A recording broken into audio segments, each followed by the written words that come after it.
Hello everyone. मैं अमित शर्मा आप सभी का एएस ऑनलाइन क्लासेस में स्वागत करता हूं और आशा करता हूं कि आप सभी बहुत अच्छे होंगे और बहुत अच्छे तरीके से अपनी तैयारी कर रहे होंगे। तो दोस्तों, आज ग्रामीण परिवेश की ये चौथी क्लास है। इस क्लास के अंदर टोटल 25 क्वेश्चन लिए गए हैं। सारे के सारे क्वेश्चन अपने आप में बहुत ही महत्वपूर्ण हैं। तो दोस्तों, अंत तक बने रहिएगा। देखते हैं आज की क्लास का सवाल नंबर एक। सवाल नंबर एक ये रहा आपकी स्क्रीन पे। भारत में गरीबी रेखा का निर्धारण किया जाता है। ऑप्शन ए 27 रुपए प्रतिदिन, ऑप्शन बी है आपका 37 रुपए प्रतिदिन, ऑप्शन सी है आपका 40 रुपए प्रतिदिन और ऑप्शन डी है आपका इनमें से कोई नहीं। तो दोस्तों, आप सभी का आंसर ऑप्शन ए आना चाहिए। Option A is the right answer. 27 रुपए प्रतिदिन, 27 रुपए प्रतिदिन के हिसाब से गरीबी रेखा का निर्धारण किया जाता है। बढ़ते हैं दोस्तों सवाल नंबर दो की तरफ।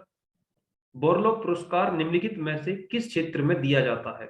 ऑप्शन ए है आपका आंतरिक संशोधन के क्षेत्र में, ऑप्शन बी है आपका परमाणु भौतिकी, ऑप्शन सी है आपका कृषि विज्ञान और ऑप्शन डी है आपका इनमें से कोई नहीं। तो दोस्तों, बोरलॉग पुरस्कार ऑप्शन सी आपका एकदम सही जवाब रहेगा, कृषि विज्ञान से संबंधित है।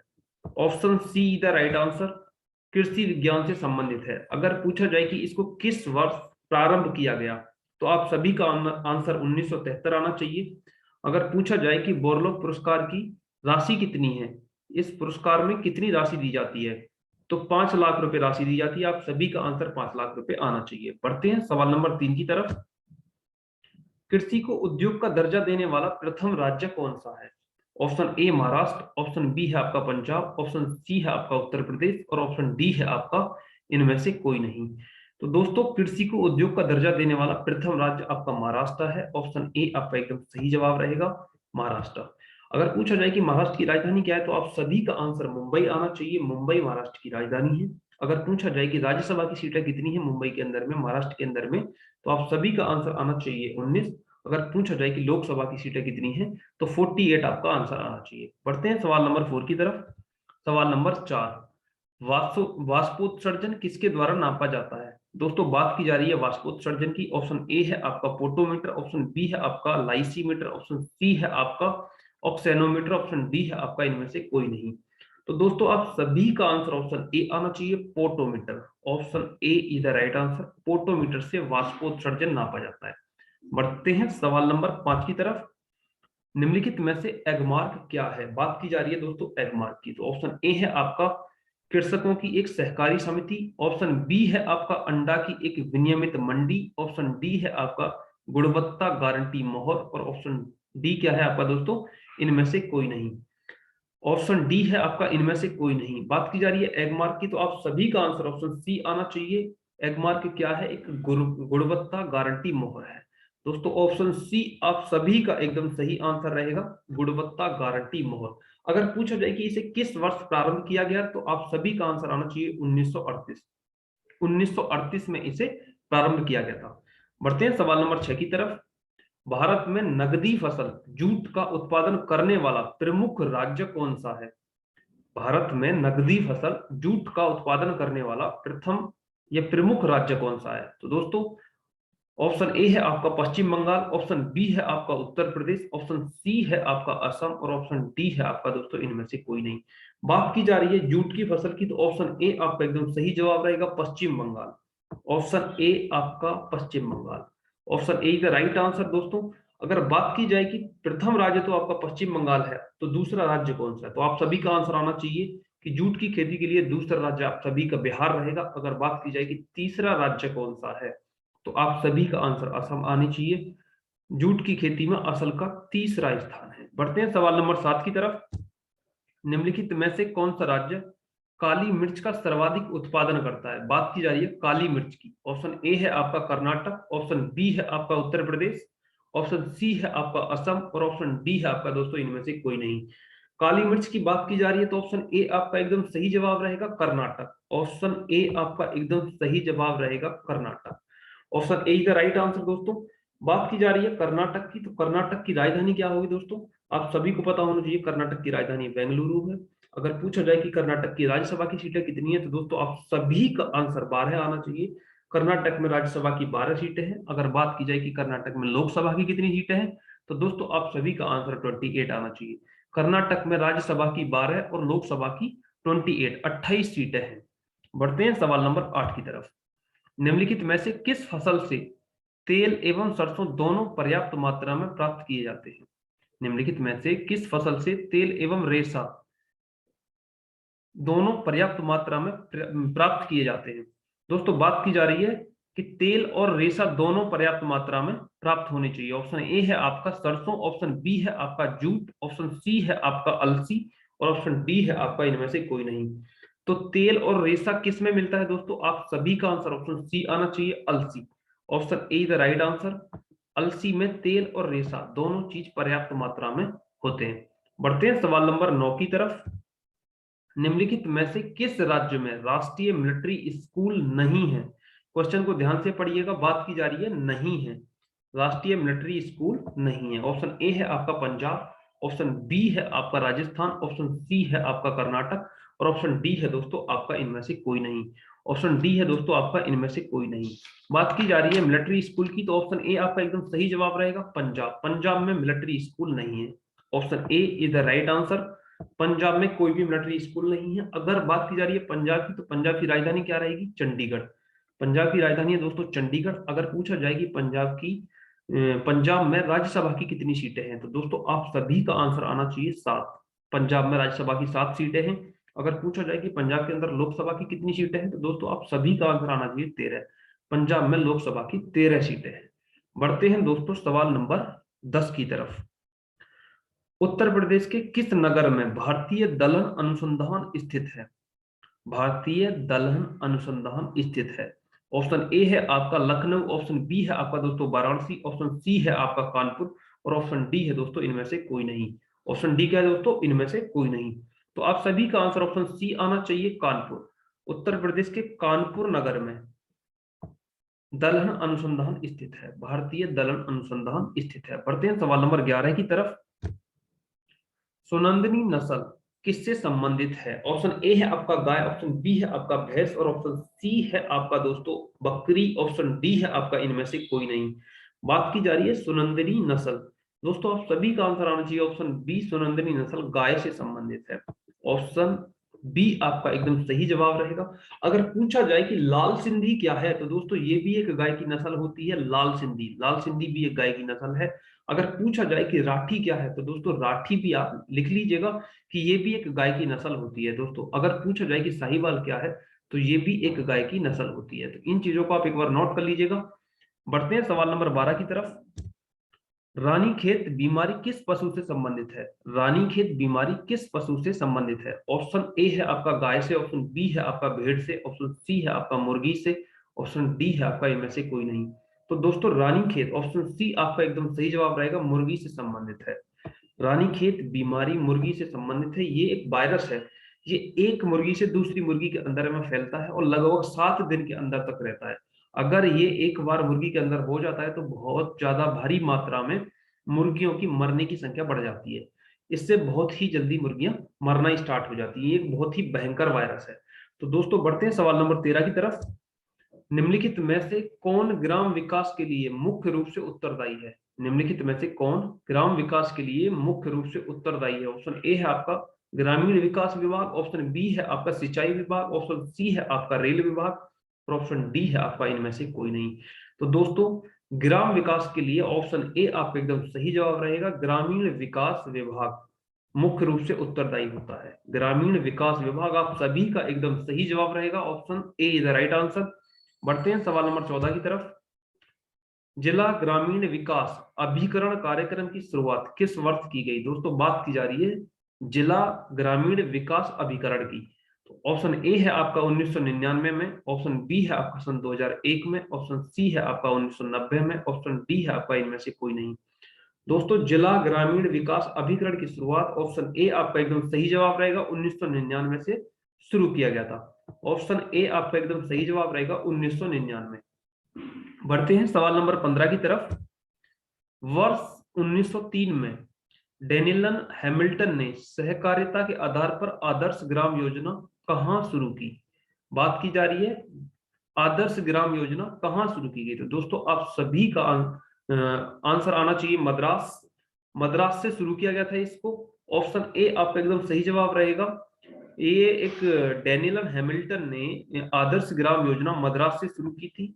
ऑप्शन ए आप सभी का एकदम सही जवाब रहेगा। अगर पूछा जाए मद्रास में किस गांव से शुरू किया गया था, तो आप सभी का आंसर आना चाहिए सुंदर गांव। मद्रास के अंदर एक सुंदर गांव पड़ता है, वहां से इस योजना को शुरू किया गया था। बढ़ते हैं सवाल नंबर 16 की तरफ।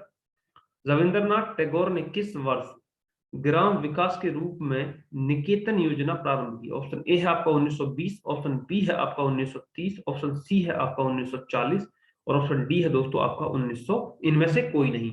ऑप्शन डी क्या है दोस्तों? इनमें से कोई नहीं। बात की जा रही है कि निकेतन योजना किस वर्ष प्रारंभ की गई? तो ऑप्शन ए 1920 से प्रारंभ किया गया था। ऑप्शन ए आपका एकदम सही जवाब रहेगा 1920। रविंद्रनाथ टैगोर जी ने 1920 में निकेतन योजना को शुरू किया था। बढ़ते हैं दोस्तों सवाल नंबर 17 की तरफ। सवाल नंबर 17 ये आपकी स्क्रीन पे। कूड़े से हरित ऊर्जा निर्माण में कौन सा राज्य अग्रणी है?